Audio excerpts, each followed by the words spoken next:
drive ang lahat nang umpisa na ang stretching bago umarangkada ang umaatikabong takbuhan.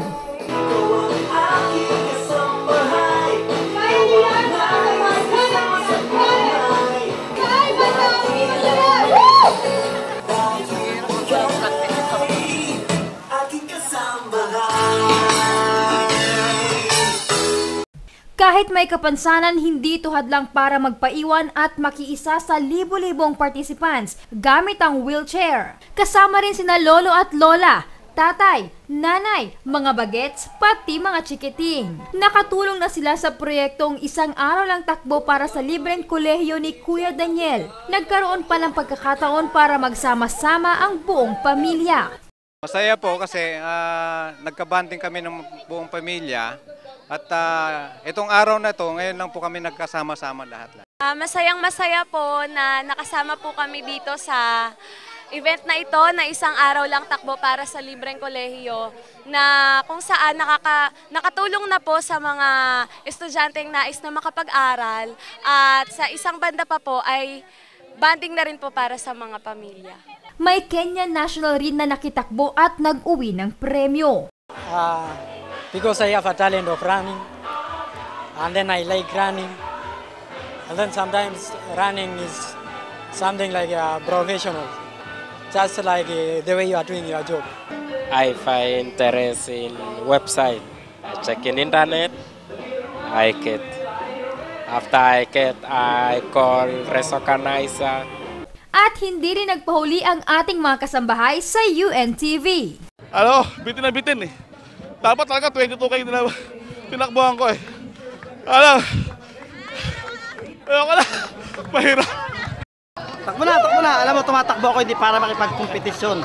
Tumatakbo ako para sumuporta sa libreng kolehiyo ni Kuya at ng UNTV. Go! Nakasama rin natin ang mga representative ng grupong Ang Dating Daan, ang pinangungunahan ni Brother Eli Soriano na siyang major sponsor ng UNTV sa lahat ng mga serbisyo publikong ipinagkakaloob sa mga kababayan nating nangangailangan. Mula sa malalayong lugar ng Mindanao, Visayas at maging sa Luzon.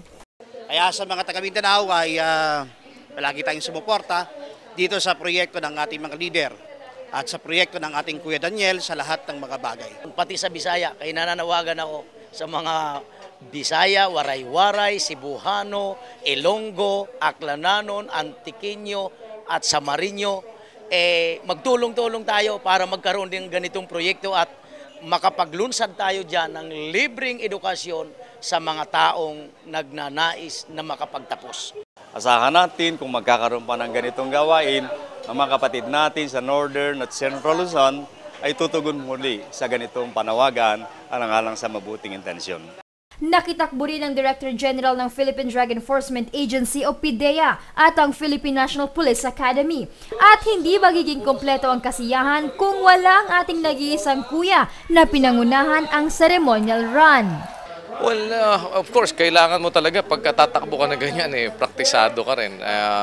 Talagang mahirap tumakbo pagka wala kang ensayo. Hangin ang kalaban mo doon. Tsaka dami yung ating ginawang ceremonial run kasi maraming mga tao talaga nakapaligid sa'yo. So, yung oxygen, medyo kukulangin ka talaga ng oxygen kagad. Pero awa naman ng Diyos, maayos naman dahil kahit papano may practice naman ng konti. Kasabay natin si General Jonet Santiago at talagang siguro dahil praktisado rin yan, PMAer yan kaya medyo mga batak din. Awa ng Diyos naman, ang ating paanyaya sa kanila, pagsasanay ng katawan, meron talagang mapapakinabang tayo, yung exercise. Grace Casin para sa UNTV News Worldwide at ito ang balita.